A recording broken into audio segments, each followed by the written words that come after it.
Hey there, this is a review for my Castles and Crusades campaign ongoing. This was session 60. We had the usual suspects if you've been following along. So we had I had five players at the table. We had the characters Renee, Barry, Lort, Cosmo, and Sprawl. We picked up kind of where we left off in the last session. The party's in the Underdark, the shores of the Sunless Sea, trying to, they're there to obtain the second piece of the Rod of Seven Parts. They trying to, at this point, they've decimated a band of Darrow slavers. They've seen some what they later learned to be deep ones that took the slaves into the Sunless Sea, and they're trying to decide what they should do next. They end up deciding to try to camp, so they find a rocky crag at the cavern, near the cavern wall, that they can kind of tuck themselves into, and they rest. They take a rest. I think this was primarily done so Barry could realign some of his spells, because he knew he was going underwater, so like most of his fire-based spells were not going to be very useful, so, or so they thought. So they took some time to rest, recover. They had some watches. Nothing. Check that. Lort took the first watch, and during his first watch, he noticed somebody picking amongst the battle site where the Darrow were slain. So he sneaks down there and he finds this lone Darrow scavenger who's picking amongst the remains, and then he goes and he catches a fish out of the Sunless Sea and brings it back and starts eating it raw. He ultimately ends up not wanting that scavenger to find the party. He ends up slaying him, which I kind of threw this encounter in. It could have gone a couple different ways. This was one of the ways, obviously, it could have gone and went, but they could have done some other things maybe, and maybe learned some stuff about the area, but they took the direct route. Lork took the direct route, and the Darrow was slain. During their rest, Renee, in his character background, Steve came up that Renee is from he has chef. He wants to be a chef, and it comes by him rightly. His parents are Renee's parents are chefs, and they're very good. Renee's not quite as good, but so Steve, does a great job role playing this, and he comes up with this treat, this tart, which always kind of sets Sprawl off, because he also tells him what the ingredients are, and that kind of puts Sprawl off. But what we do is we kind of ad hoc a rule set that I saw in the Pathfinder video games, Kingmaker and Wrath of the Righteous, where you can prepare meals and they have actual, like, a benefit if you're successful. Renee has tried this, I think, a couple times, and because his wisdom score is not good, I think we use wisdom, he generally doesn't succeed. The meal happens, but there's no benefit. Well, this time he actually succeeded, and so everybody that ate the breakfast treat got a D6 worth of temporary hit points for the day. So they all rolled individually, and then they got to record that, and that was the benefit of it, which was kind of neat. That worked well. Then there was a great debate on what to do next, and it was decided that they have these potions that allow them to breathe water for 10 hours. And they also have another one that Sprawl made, but that only lasts an hour. So they end up, Lork ends up taking one of Sprawl's potions, and he's going to recon the area. So he dives down. They have a general direction, sort of where to go, like where the deep ones came from. And he dives down. He swims for about, he knows he has half an hour down and a half an hour back, so he has to be careful with his time. And he swims down. Along the way, he doesn't have any encounters. He avoids those, but he does see, like, deep ones swimming, and then the water drops off and becomes very, very deep. And he ends up seeing like this glow through like the vegetation that's growing down there. And getting through it, he sees this city.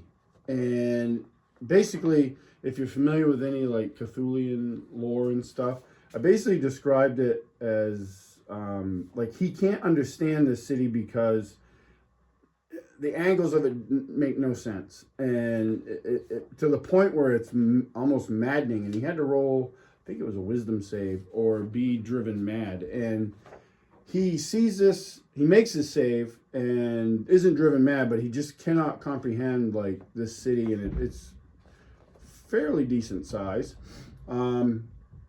And then after that, he returns to the surface to explain to everybody what happened. And it doesn't seem very viable to go that way. And then he comes back to the surface. Oh, he saw this other thing, which was funny because my son didn't realize what it was. And I described like the deep ones swimming in, schools and in and out of the city. And then all these big slug-like things with tentacles. And he didn't engage with any of that stuff and then just returned. Later on, I told him, I think it was probably after the game, that those big slug-like things that he saw were aboleths. And he had no idea. Like, he thought, like, my description wasn't adequate enough to describe what that was. He didn't think that they were aboleths. He just thought they were like some slug creature with tentacles. So it was probably a good thing he didn't try to engage them. So back on the shore, Sprawl starts using the rod, the piece of the rod that he possesses, because one of the abilities that they know the rod has is it knows the direction of another piece, of the next piece of the rod. So that if he concentrates on using it, it will show him the direction. So they do that, and it kind of sends him in an eastward direction. So they come up with this plan. They don't have boats, and this was interesting because from my perspective, there was things that were starting to pop up that the things that they were going to have to deal with, like environmentally, like the water and stuff like that. And they did do the potions and stuff, but they didn't have to factor in like, how are we going to get out on the water? They don't have boats or anything like that. So they came up with a plan.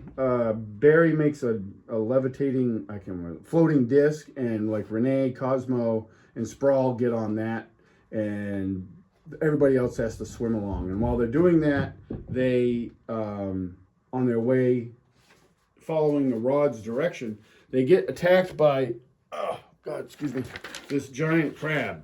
I didn't have a board for this. We just did this theater of the mind. This is just I didn't paint this. This is just a thing I bought off Amazon. But it works really good.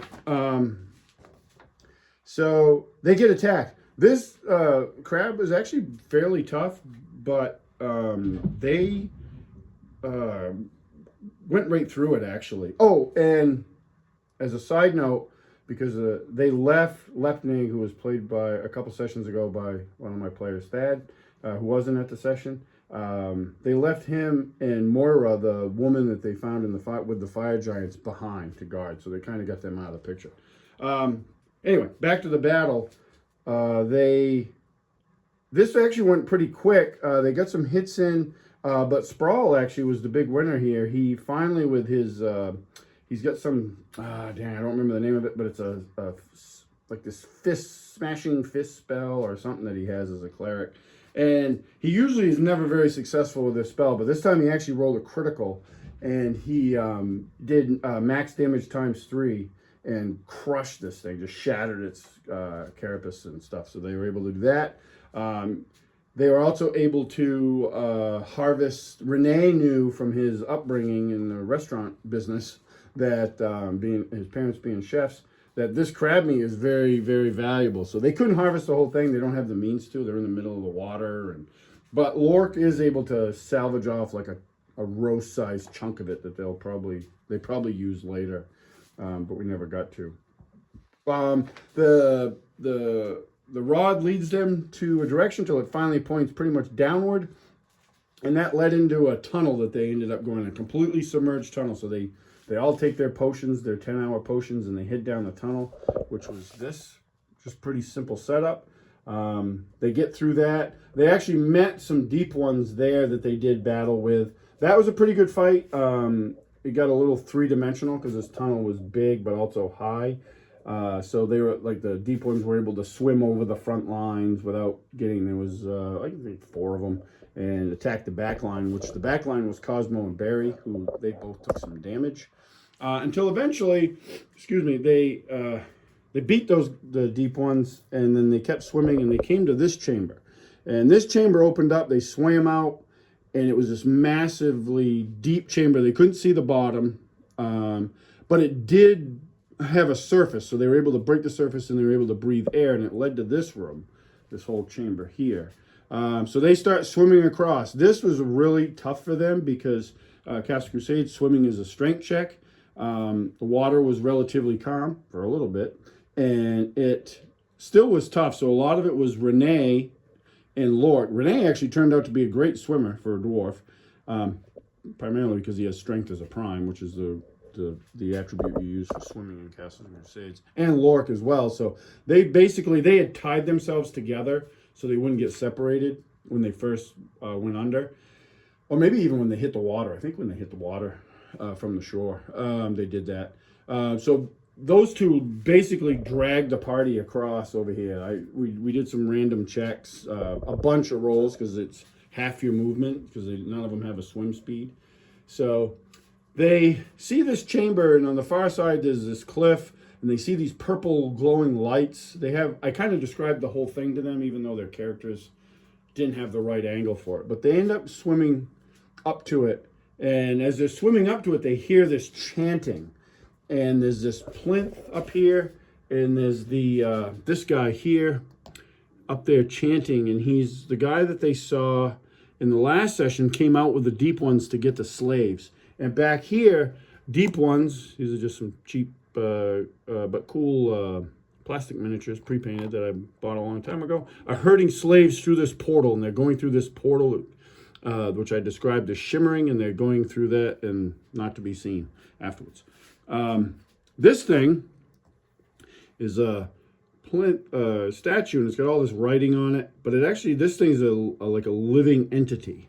And so they are chanting, that guy's chanting, and what I did with the chanting was, I found it on YouTube. There's actually there's a clip of like a Cthulhian chant, and it has a big, right from the the Lovecraft lore and stuff, chant, and then it's got music behind it. It's about a 4-minute clip, and I played that while this encounter was going on, and that worked really well. So a couple of my players, Matt and Chris, we played a lot of Cthulhu together. My son's played a little bit of Cthulhu, but those guys, I played a lot of Cthulhu with those guys. So when I was describing the city and stuff, they knew exactly what I was describing. Now, whether that was relay for real or was it a projection of the city, they don't know. But they as players understood immediately what that was. Because I saw them going back and forth with each other, and they made some comments about it. And so with my deep ones that I'm using in this game, I'm really going into the Cthulhian lore with them. Like, probably different than if you play Forgotten Realms or Greyhawk or any other setting. Like, my deep ones are very much deep ones from Cthulhian lore, from H.P. Lovecraft. So they get up here, and then the next physical obstacle is just scaling these cliffs to get up. And almost everybody gets to do it except for Sprawl. Sprawl spent several rounds in the water and just not being able to climb the cliffs. But they get up there. Lork, in true Lork fashion, charges the leader and pretty much goes toe-to-toe with him, which was almost, it was a close fight. And then the rest of the party kind of engages the deep ones. And then there's these guys, which these are some... get it in focus. Not really. These are some 3D printed miniatures. But there's these guys that have, like, they're humanoids, but then they have tentacles coming out of, like, their lower half. And I described them. They were ushering the slaves through the portal. There was 3 or 4 of them. And so the fight is on. It's a really tough fight because Renee was engaged with multiple opponents. He couldn't help Lork. Like, Lork was pretty much left to solo this lead guy. And he's described before as having this metal plate armor, but it's got this huge fish motif to include like a helmet. And when Lork gets up there close and can see him, he's changed. Like, he's human, but he's different. He's basically a Deep One hybrid. Again, if you know Cthulhian lore. So he's a human that's in the process of transitioning to become a Deep One. He points the second piece of the rod of 7 parts at Lork. Lork fails to save, and Lork is slowed. So this changed the battle too. So Lork was only able to use 1 attack per round. Not a lot of movement anyway, so he didn't lose that. But Lork usually uses his offhand to attack, and he couldn't use it. So he's only getting 1 hit a round. Still doing a lot of damage, but that definitely altered the battle.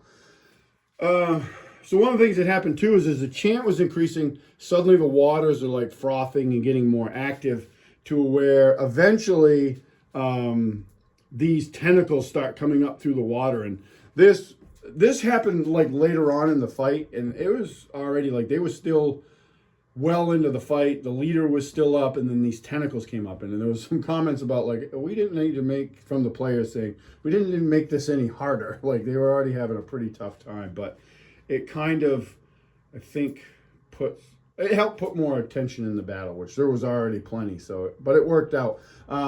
Sprawl did eventually make it to the top. We had some fun things up here. Cosmo actually did come to help Lork, as he was pretty much soloing this bad guy by himself. Actually, Barry was over here for a bit by himself, and then he got swarmed by a couple guys. He cast Mirror Image, which saved him several times from being hit. But Cosmo tried to help Lork. He didn't attack the armored guy, but he attacked this thing on the plinth. And I know he shot it once with like a hand crossbow that they'd taken from the drow. But the highlight of the attack was his first attempt. He has boots of like striding and spring, so he tries to jump up and land on the thing. He rolls a natural 1, bounces off, lands back down in the water, has to start all over. He did ultimately end up trying that again and did land on it. I think he might have even got the finishing blow on it because he kind of focused his attacks on it. Lork's going toe-to-toe, and it's a really, really tough fight. I didn't know it because I don't obviously track their hit points, nor do I ask the players during the game how they're doing on hit points. By the tail end of it, the guy is defeated, and Lork actually had 2 hit points left at the end of the fight. So he was taking a lot of hits. What I told the party later was above board. That bad guy was actually like a high-level fighter. So he was attacking with a trident. He was specialized with trident, and he was getting multiple attacks per round, where Lork was only getting 1. And he had a really high bonus to hit, so he's almost hitting Lork every attack. He only missed a couple of attacks. So there was some healing. Sprawl did get to heal Lork during that fight. He made his way to Lork and healed him once or twice. Lork did skip around to take a potion. One of the crucial things that I think it definitely saved Lork was one of the rounds, the guy rolled a fumble on his last attack, and the result was he lost his next turn. So he went a whole turn without being able to do anything other than free his trident. I just described it as he like thrusted it at Lork. Lork got out of the way, and it got stuck in like the crack in the rocks. That really, I don't think if that had happened, that fight would have ended very different. Like, Lork would have gone down for sure. So that was very, the dice favored him in that point. Ultimately, the party, I got to kind of rush through this because my battery on my phone's dying, but they defeat these guys. They find they do have a second piece of the rod, and this is kind of important. So Sprawl is getting ready to go retrieve that, and I had Barry, my friend Dave, who plays Barry, roll an intelligence check. They've all been studying the lore of the rod. And there's a thing in the lore from the box set that I'm using that if the rods come within a close distance to each other, without the glyphs being etched on them, with the rituals and all the stuff you got to do, the new piece of the rod automatically teleports like 100 miles in a random direction. And I didn't like this. I didn't like that at all. Like it's kind of a big screw you to the players, I think. I mean, they went through a lot to get here. We had 5 or 6 sessions. I think this was the 6th session in the Underdark. Every session was just a butt kicker. Like they were near death every combat. Like it, and that was by design because I wanted them to understand that this was a dangerous place.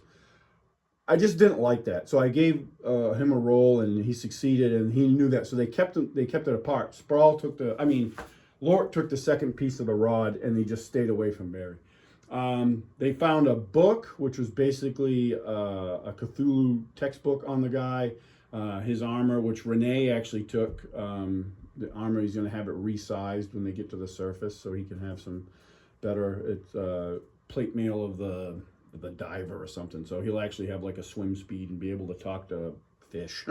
So he'll be like the Aquaman of the group. So they find a bunch of other treasure loot that this guy Balder was the name of the bad guy, and he was a human from the surface that found this backstory for the guys. I didn't tell them this, so if they watch the video, they'll learn it. He found this Relayan text, basically this Cthulian text, and then got interested in that and driven a little bit to madness, and then got to the deep ones, and then got converted and started, changing into one, and then came down here. And he's been here for a while, but they grab all the loot. There was some debate because they did not want to, some of them did not want to go back the way they came. And there was some debate, Lork was one of the biggest ones about, because there's a doorway on the far end of that corner of the cavern, of just leaving Lepnig and Moira behind. So that was really, my son has talked to me about that since. We've had a lot of great talks about the session since that. And he's like, the Underdarks really changed him, like losing Oslin and Ronan, and he just wants out of here. And it was out of character, but like driven by his experiences. But they ultimately decide, hey, we can't just leave those guys behind. We told them we were coming back. They're our companions. So they do go back and join up with them. So what we did then was I gave them the option, because I knew, like, from talking to the players, that I don't think they were not having fun. I think we were all having fun playing in the Underdark, but like it was a lot. Like these sessions, probably, like I said, we played 5 or 6 sessions in the Underdark. I think it was 6, and every one of them was super tough on their characters. Like, I mean, we lost a PC. We lost Ronan, who'd been around for a long time, was a great character. Oslin, which they were way closer to Oslin than as their characters and players, than I understood. Not that it would have changed anything, but it happened. He died. He was killed by the fire giants. But it really took a toll on them. So what I did was I gave them the option of like, hey, we can play, keep playing sessions of you guys returning to the surface, or we can narratively do it. And they chose to narratively return to the surface. So what we did is they just basically described, going back to Binding Rock, informing the Gnome Elders, the Deep Gnome Elders, of Oslin's passing and what happened there. They actually stay in Binding Rock for probably a week or so, or maybe even more, recovering. They're taken care of by the Deep Gnomes until ultimately they return to the surface. And not a bad way to do things. I mean, you don't want to beat up your players, if they don't want to do that stuff, which is fine. I wasn't married to the idea of playing out all these sessions. I had ideas, things we could do. They abandoned their second quest of getting the Dragon Claw key from the Duragard, the Dark Dwarves, altogether. They're like, no, we just need to get out of here. We're not interested in that. And it wasn't vital to anything that they were doing. It was just something that got dropped way back at the beginning of the campaign, and they just chose not to do it, which is fine. One of the philosophies I've really adopted with my game mastering is I'm not married to any of my ideas. So if they choose to follow up on a plot hook that I throw out, great. If they don't, I have others. So, and I'm really kind of like letting them be in the driver's seat as far as what they want to do next. So that's the philosophy I've adopted. And it's worked pretty well. I actually had a really good talk yesterday with my son on the way. We were on our way to the gym together, and he was asking me about how I got into that. Like, he's, a game master, but he's not done it as long, so he was, you know, looking for advice and stuff. And it's just a matter of, and I tell people all the time, don't be married to your ideas. So game masters, don't be, you know, if they decide to go in a different direction, that's the direction they want to go. You know, go there and just, you know, try to be as prepared as you can. And that's another ability that I've really tried to work on. And some of the players have commented on the past, whereas they just, I don't seem to have a problem like switching to something else if they